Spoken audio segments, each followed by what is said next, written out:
So maybe you have just received your nationality resolution and it's favorable, or maybe you're about to submit it, or you're waiting for your resolution. Whatever situation you are in, this video will be of interest to you. In this video, I will explain in detail how the last process of obtaining your nationality works. So what is the last step? The Spanish nationality oath. My name is Nika and I work in the marketing department of Balsay's group, and in this video I will explain everything you need to know about the last step in obtaining your Spanish nationality. We are going to analyze how exactly it works and where it's done, how long it takes before you receive your favorable ruling, what questions they will ask you on the day of the appointment, and extra legal advice that will be very useful to completing the process. So stay until the end of this video, because at the end we will be telling you one last step that not everybody knows about the end of this procedure. First of all, what is the citizenship oath? Once you have been granted the Spanish nationality, there's still one more step to take, which is to swear or promise to respect the Spanish Constitution and its laws. This process is the citizenship oath, and basically you have two ways of doing this, by swearing or making a promise. The only difference between these two processes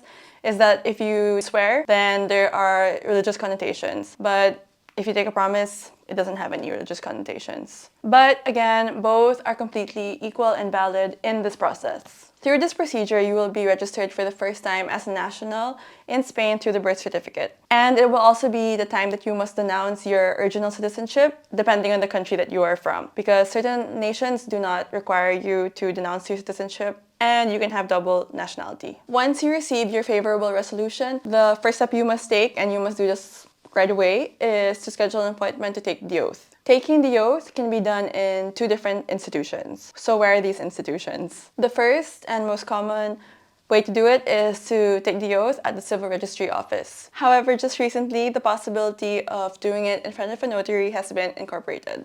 So basically, you can do it at the Civil Registry Office or in front of a notary. However, if you live in a big city or you live out of Spain, taking the oath in front of a notary might be your best option, especially because it's hard to get an appointment if you live in a big city. And if you live out of Spain, then you have the possibility of doing it at the consulate in front of a notary. Traditionally, you must go to a civil registry office and ask for an appointment, and they will give you a date that you should come back. However, nowadays it is true that you can make an appointment online and go straight to the civil registry office and perform your oath. Take note that you cannot just go to any civil registry office. You must go to the one in the municipality that you were registered in at the time of receiving the favorable resolution. Next, when do you have to take the oath? So generally, you have 180 days or approximately 6 months to make an appointment for your oath taking.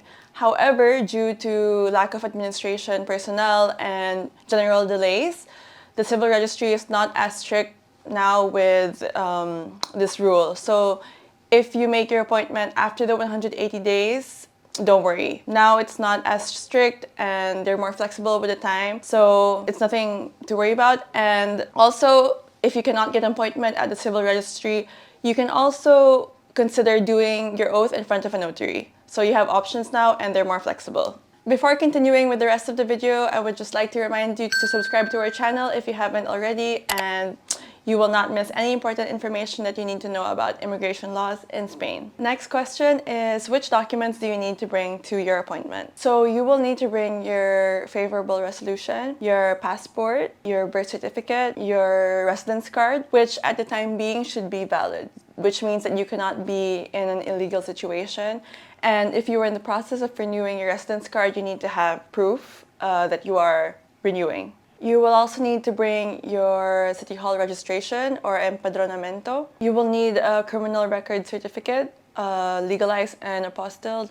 And you will also need to bring the declaratory sheet, which is basically just giving all your information, personal information like your name, your birth date, etc. Now, what is done on the day of the oath and how long does it last? So contrary to what you might think, the oath taking doesn't take very long. All you have to do is hand in your favorable resolution, which will be verified to make sure it's valid. Then you will be asked two simple questions, which we will talk about later in this video.